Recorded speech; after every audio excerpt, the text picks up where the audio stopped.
What's up, everybody? Welcome back. Cleisha here, and I want to talk to you about something that you need to know and some things that you need to do if you have not been doing them already. Now, you guys know I believe in financial literacy. I believe in being credit wise at all times. I had to learn it the hard way. I went through a divorce and I hit a really bad low, and I said I would never be caught out there like that again. So, we're going to talk about credit today and just some tips and tricks that I have learned along the years. I did a video before a few years ago, so you guys are more than welcome to check that out when we're talking about credit. But I have advanced even since then. So one thing, and I'm going to be quick, and if you have any questions or comments, please put them in the comments, and then I'll answer any questions to the best of my ability. But my wish is to get you started. Credit is important. Me being an 80s baby, growing up in the 80s and 90s, credit was not as necessary as it is today. Today, the banks and the companies want to know how you look in the black and white. They want to see what kind of person you are by judging how you are with your finances. Can they trust you with finances, with the money, with the loan?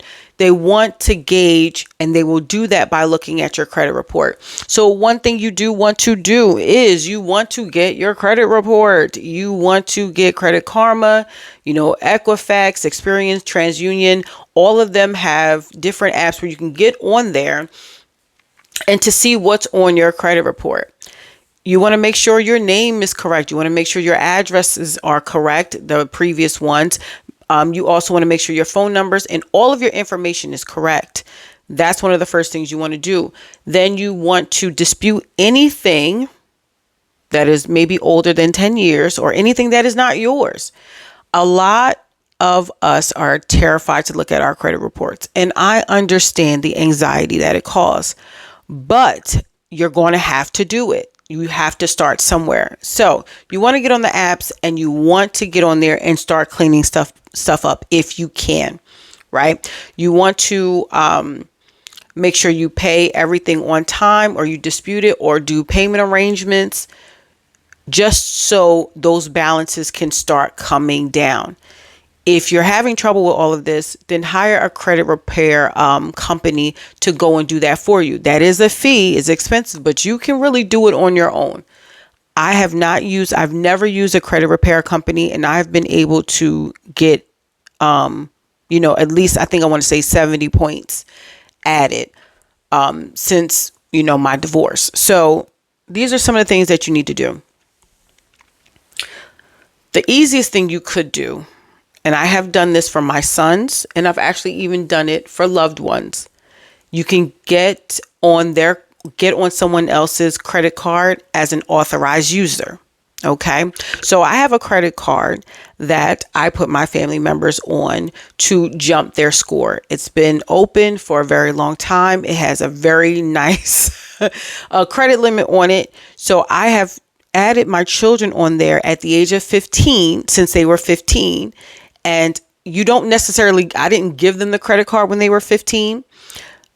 Maybe I did, because I didn't want my kids to be caught out there. But for any other authorized users, let's say your brother, your sister, whoever, your friend, you add them, or you can get added to someone else's credit card as an authorized user. What that does is that gives you the appearance of having that credit limit and that positive reporting. So that is one of the easiest and quickest things you can do to jump your credit report, to jump your credit score rather.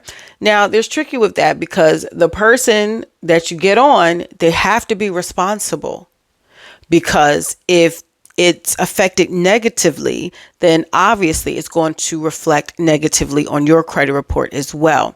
So you have to be in good standing. They have to be in good standing to be added. So that's what I've done.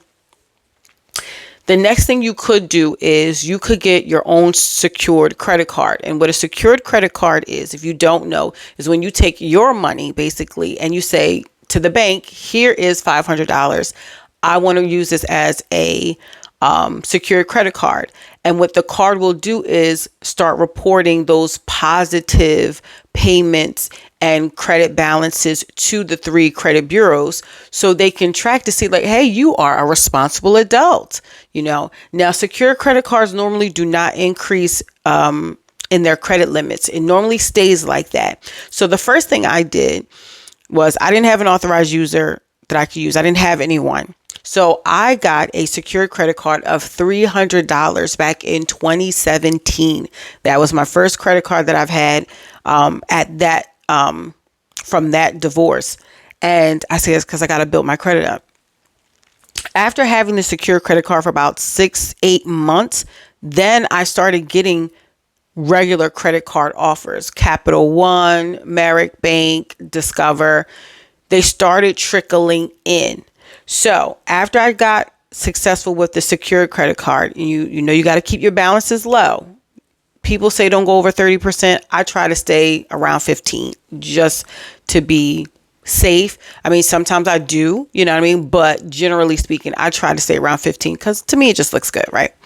So I got another credit card offer that came in, and I think it was like Capital One or something like that.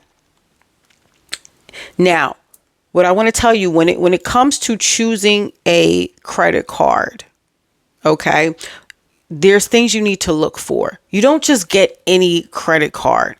It's good to have Credit Karma because they will give you a list of different banks and, your high approval rating. So it's best to go with those because you'll know primarily if you'll be able to get it, because you could apply for a credit card and you get denied and then it's a ding on your credit report for no reason at all. So you don't want to just keep applying. I do advise go on Credit Karma, make an account with them, and they will show you different companies that you have high approval odds to get the credit card. So I think Capital One was next. And I got that. So what happened is now I have the 2 cards, and my secure card the limit could not be increased on that. But with Capital One, after about 6 months, I asked for an increase because I had good history with them. Of course, they gave it to me. Then more cards came. Now, like I was saying, when it comes to credit cards, you got to know how to play the game. Okay. A lot of people, you got to know how to play the game. Okay. It's very risky, but you got to play it right. For me, I was looking for credit cards that had no annual fees, because why am I paying y'all just to have a credit card? And also some perks that work for me. For me, I be on Amazon, y'all. So most of my cards, if I use them, they'll give me Amazon money. So those are the credit cards that I go for. The last credit card I got was actual for points for flying in hotels. That is my Chase credit card. Okay. That is my travel baby. You can use it for anything. You can use your credit cards for anything. It's not a department store. It's not like I can only use it for Southwest. It's a Southwest credit card through Chase, but you can use it for anything. What I love about it is it builds me points. So I'm going on vacation. I don't have to pay for my flights, just the taxes, because I've gained so many points throughout the year.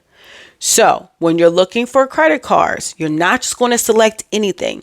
You want to look at how high is the APR, the annual percentage rate each year. That means how much you're going to be charged to borrow the money when you use it. You want to keep it low. Anything in the late 20s, if you can help it, don't do it. All rates are kind of high right now because of, the world that we live in, but you want to stay as low as possible when it comes to APRs. And like I said, you're going to select a card that has no annual fee and something that gives you something back. Okay. So yes, I spent a lot of money on Amazon, but most of it is redeemed through the points that I've used, that I've gained from using the card. So again, when it comes to 3 to 6 months, you're going to call the credit card company or you're going to use the app and ask for an increase. If you have been good, they will grant it. I have been able to grow all my credit cards into the thousands, literal thousands. I haven't gotten 100,000 yet, but I'm on my way. I'm not applying for any more credit cards because I have enough. But what I'm going to do is keep growing those credit card limits. Now, this is a thing, okay? This is the most important thing. You have to be disciplined. When I tell you guys, I will eat peanut butter and jelly every day at work. You have to be disciplined. You can't be going shopping all the time.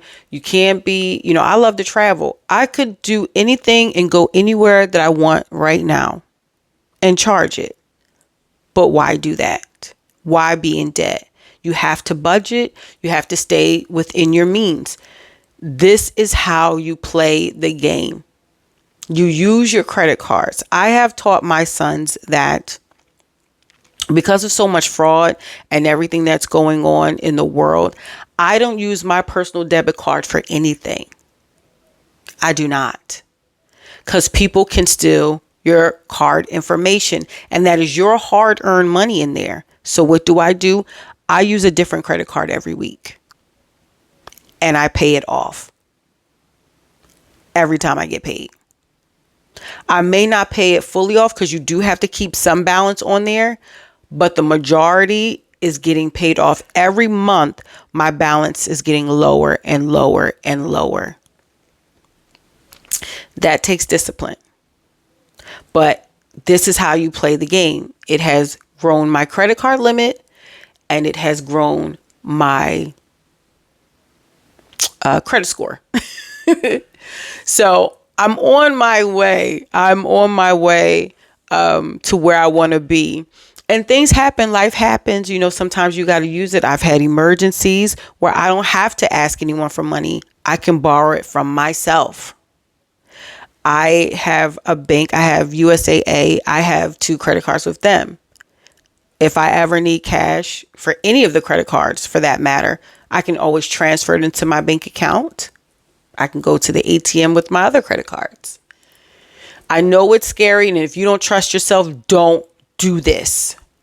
But if you're trying to get a house, if you're trying to get a loan, if you want to clean up your credit, we gotta play the game. You have to play the game. There's a few more things. But that's what I wrote down for today. I didn't want to give you guys too much, but I'm telling you, it works. It works. Why have money just sitting in the bank, not making you any profit? It's just sitting there. Actually having money in the bank is actually helping the bank. It's not really helping you unless there's some type of percentage that you get back from holding your money there. If that's the case, that same money you could just put on your credit card, and then they will increase you, and then your credit score will go up. We have to learn how to make our money work for us. It's tricky. It's risky. And you have to be disciplined in order to get here. I hope this helped. I just wanted to share that with you guys. I've been talking to people about credit and different things that I do that works for me. My kids graduated high school with, 750 or more credit scores. I've set them up. I've helped other people put them on as authorized users because I know I'm going to pay this bill. And they don't get credit cards. I don't give them the credit card. I don't trust you like that. But you can get this good old credit reporting to help for you. So hopefully that helps. It's not a quick fix. It's going to take some time, but you can start now. You can start now. Look at your credit report. See what you're working with. See what's going on. See if you can do settlements to get stuff crossed off your list. Get those delinquencies. You have to pay everything on time. And I'm telling you, minimum payments do not count. Minimum payments are basically interest that you're paying them. You will never see your balances going down. Now, if that's all you can afford, then that's fine. But at some point, you got to make more than the minimum payment. You have to. and pay it early if you can. Because what most people don't know, if you pay your credit card earlier than the due date, that interest stops accumulating. So sometimes if I can pay my credit cards 2 weeks early, I just saved myself 2 weeks of interest. That little couple dollars adds up. Okay. So that's all I can think of right now. If I have anything else, I'll put it in the description or something. I love you guys. I hope this helped. Like, share, and subscribe, and I will catch you in the next video. Bye.